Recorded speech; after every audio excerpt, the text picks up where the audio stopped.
gamin, je vais essayer de ramener ça à l'école, puisqu'on on est sur ce terrain-là, un gamin qui fait, un gamin qui est en début d'année, qui fait 60 fautes. Si tu comptes même 2 points par faute, bon, il a 0, donc il est en échec tout le temps, il pourra. Mais si, par cette méthode de travail, par la confiance qu'on peut lui donner, par tout ce qu'on peut faire, petit à petit, il passe début septembre en CM2, il a 60 fautes, à Pâques, il n'en a plus que 20. Donc forcément, il a une bonne note.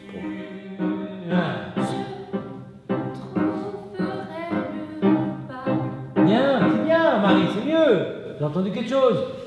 D'études, vous êtes joué du piano muet. Et cette pédagogie, je pense, elle correspond aussi à ma démarche actuelle.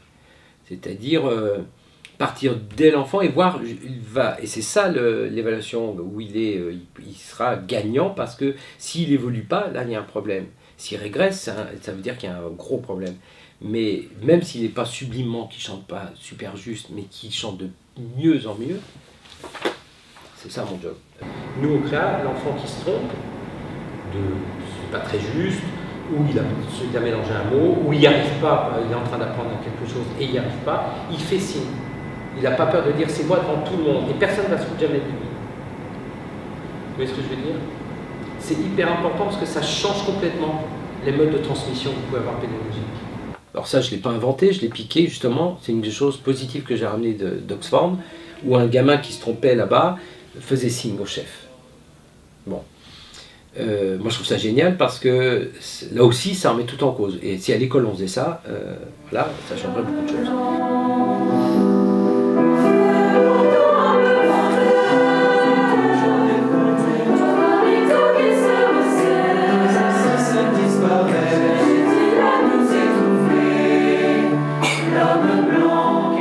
La faute, elle est, pour moi, il faut qu'elle soit identifiée et qu'elle soit... qu'on n'ait pas peur de se dénoncer. Tu vois, tous ces mots péjoratifs dans notre langage, il y a la faute, dénonciation, sanction, c'est-à-dire que si tu fais une faute, claque. Allez, Sophia. Sérieux? Qui est l'assassin? Sérieux? Qui est l'assassin? Quoi? La semaine dernière, avec des chefs de chœur, tu vois, de conservatoire et tout ça, qui sont... Et de leur dire, bah, pourquoi t'as pas levé ta main? Et je les perturbe. C'est complètement à l'envers de leur valeur. Elle s'est trompée. Elle m'a fait, oh. Et je lui ai dit, non, c'est pas grave. Pas grave. Mais par contre, tu me le dis, s'il te plaît. Toujours bête comme chou. T'as vu, t'es bête? C'est bien, tu l'as entendu, c'est pas grave. Tu aurais pu me faire signe. Pas pendant le spectacle, hein. Et ça, par contre, hop, il lève la main. Et je m'arrête pas parce que je me dis, bon, il a entendu.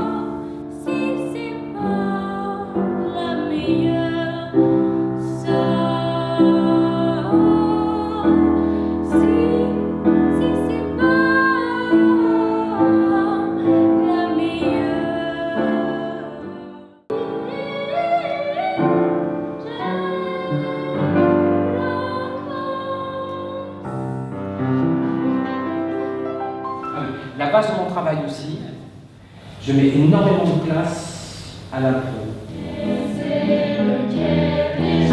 Tu sais quoi, je ne m'en souviens même pas. Tu sais quoi, je ne m'en souviens même pas. Yes, ok, bien, c'est bien, tout ça c'est bien. C'est bien parce qu'il n'y a pas de... C'est vachement bien construit, c'est le fait de vous écouter, de chanter, d'oser, tout ça. Libérer pour qu'après, quand on travaille sur une partition bien précise, il n'y a plus de gêne nulle part. Petite impro, pour voir où vous en êtes, non pas pour voir votre qualité vocale, mais voir le plaisir que vous faites à inventer quelque chose et à chanter. Le plaisir de chanter. Cherche son instrument, tu vas découvrir des choses. Va pas dans les notes qui te servent, tu vois ce que je veux dire? Allez. Et il doit vous embarquer. Et si ça vous plaît, vous pouvez jouer un petit vocalement. Et moi, oui. Sur une grille que je vais lui proposer cet après-midi, autour d'une phrase que je vais imposer, et dire allez-y, vas-y, sors-moi quelque chose. Alors, vous allez chacun me faire une petite improvisation vocale. Là, on touche des choses du fond du créa pour être libéré quand même vocalement. Il faut que vous soyez à l'aise et surtout pas avoir peur que personne ne se moque de vous parce que c'est pas évident. Je rajoute que si vous sentez une difficulté chez quelqu'un qui n'ose pas trop, vous pouvez l'accompagner tranquillement pour lui montrer que le cœur est là. yes, mais pas le couvrir.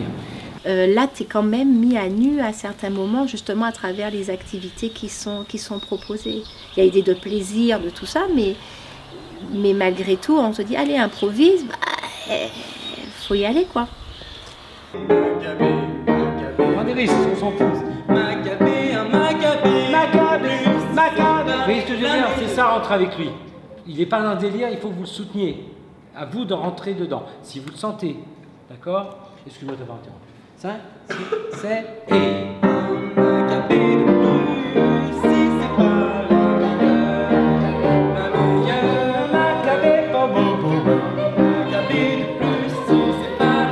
Ne couvrez pas.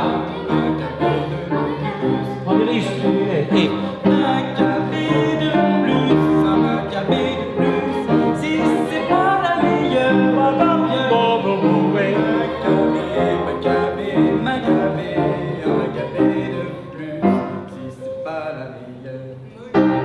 Yes, bien ça c'est chouette.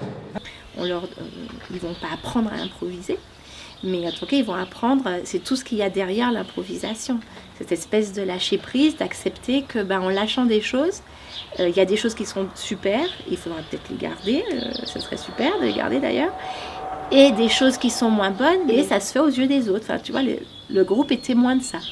Mais comme c'est un groupe bienveillant, en tout cas c'est ce qui est travaillé, tu as cet espace-là en fait pour te découvrir. C'est bon pour le business, c'est bon pour le business, on va caper de plus. Ah voilà, merci, on va aller là-dedans, je te lâche pas. Parce que tu as toujours, le début, tu as vu, à un moment donné, tu as lâché un truc, il y a une porte qui s'est ouverte, et tout le monde on s'est dit, ah oui, d'accord, quand même. Et après, tu es retombé, dada, bada, doudoué, dada, bye, baboudou, boubou, baboudou, et domba, oui. Tu peux le faire, je te jure, tu peux le faire. Amuse-toi, faut que tu t'amuses. Souris. Et t'as de la chance, t'es un pianiste international de jazz. N'importe quoi. 5, 6, 7 et... Capé de plus, c'est bon pour le business. Ah! On a capé de plus. Oh, On a capé de plus, c'est bon pour le business. t'as le droit de grimacer, hein? On a capé de plus, c'est bon pour le business. Pour le business, oh, oh, On a capé de vous êtes prêts? Faire la réponse.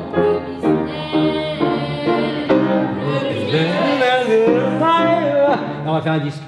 Qui va oser déjà, avec les autres qui sont non pas dans un regard prêt à rire parce que ça va être nul, ou ça va être moche, ou ça va être à côté de la plaque, mais au contraire, ils ont un regard très positif en disant vas-y, tu vas voir, c'est génial, nous on y arrive bien parce qu'on est habitué, ça fait plusieurs années, ou moi je suis doué, j'aime ça, mais et ce regard-là fait que de toute façon, l'exigence, elle est d'office acquise. Et du coup, source de plaisir, parce que c'est pas sous la contrainte et c'est pas dans la souffrance. Toujours développer votre écoute entre vous, pas avoir peur d'improviser, évidemment. Il n'y a personne qui se moque. Donc on peut prendre des risques, on peut être mauvais en impro. D'accord? Le principe, c'est d'y aller. Alors sortez du mouvement conventionnel, je m'étire les bras. Essayez d'écouter plus votre corps, il va vous dire si c'est plutôt les bras, c'est peut-être le bassin qu'il a besoin. N'ayez peur de rien, lâchez.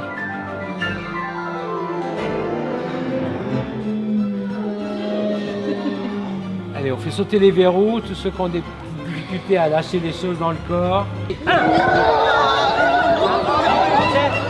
Voilà, imagine que tu es enfermé dans les toilettes, il n'y a personne. Transformation.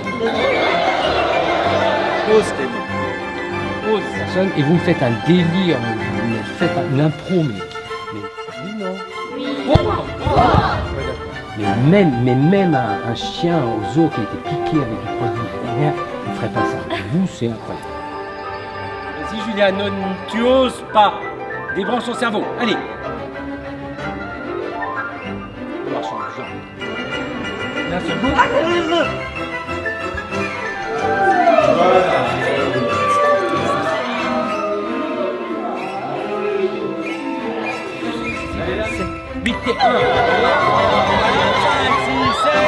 Là, quand tu es sur scène et qu'on te demande allez tu improvises, voilà, qu'est-ce que je vais faire? Et c'est-à-dire que tu réfléchis plus, tu es dans le lâcher prise total face aux autres quand même. Ouais, t'as trouvé.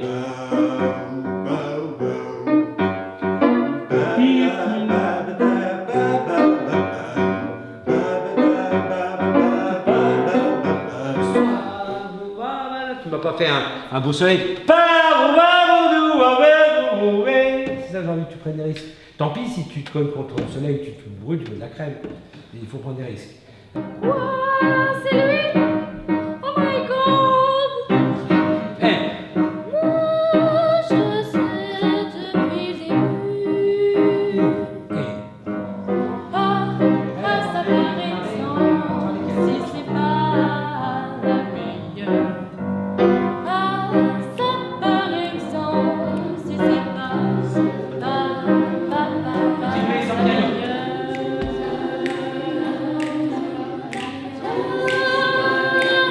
La couvrez pas.